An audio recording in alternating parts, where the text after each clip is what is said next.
is the behind the scenes stuff. So I believe about 20% of the delegates are chosen by the candidates themselves, and the others are elected or chosen by a party. So that's basically 80% who with no loyalty to any candidate. Josh, how important is just the delegate makeup when we go to April and the rules come up for a vote? Well, see, that's always the story no one knows about in any election is how, you vote in the primary and then your guy gets nominated or girl, as it were.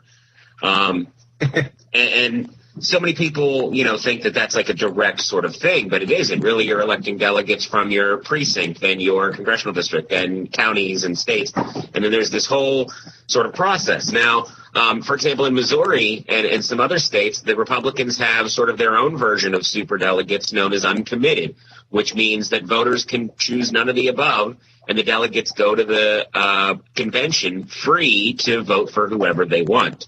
If during the Rules Committee meeting in April, say they make it so that all pledged delegates have that freedom, well, then, yeah, that's the kind of fight that, you wait a lifetime to see, if you're political nerds like us.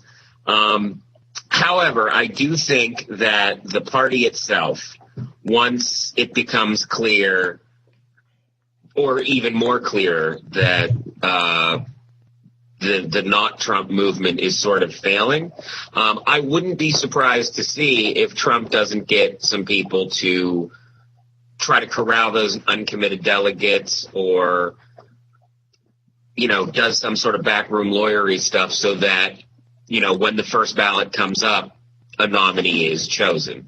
But as Peter pointed out, predicting what's going to happen in the GOP race this year has been a fool's gamble every time. Well, speaking of the GOP equivalent of superdelegates, so Marco Rubio suspended his campaign last night, and even though the only state he won was Minnesota in a caucus and the only primary he won was in Puerto Rico, he did finish second and third a lot and has about 168 delegates. With the suspension, a lot of those Rubio delegates, not all, are now unbound, and more could become unbound based on their own weird party rules, because this is as complicated as it gets. So there's every state has its own rule too, which is really interesting. Aside from the whatever chunk of 168 delegates that Rubio has that are now unbound, there's also 112 other unbound candidates from North Dakota, Wyoming, and Colorado, because they don't pledge delegates, and also territories like Guam don't. So essentially the GOP does now have a smaller version of this whole super delegate system that we've been saying that they wish they had so they can stop Trump.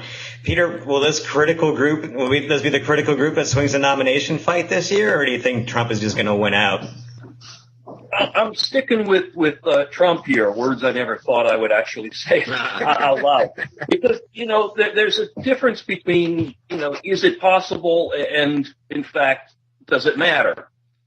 I mean, imagine a scenario where the GOP pushes Trump aside, either with some rules change or in the convention.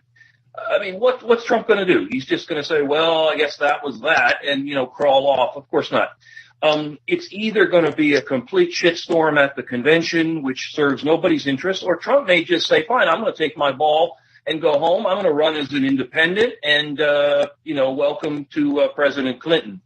So Trump has an awful lot of power over the way this is going to end up, and he'll use every bit of it. I mean, can you imagine a guy who's been saying how everybody's trying to defeat him and he stands tall?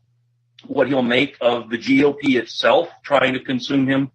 Nah, they're not going to be able to get away with it. If they had a strong candidate that they could put up against him at some point somehow. That might change things, but they don't. They simply don't. They've had weird, psychotic, weak candidate after weak candidate fall away, and the others are on their way to falling away. Ladies and gentlemen, I'm sorry.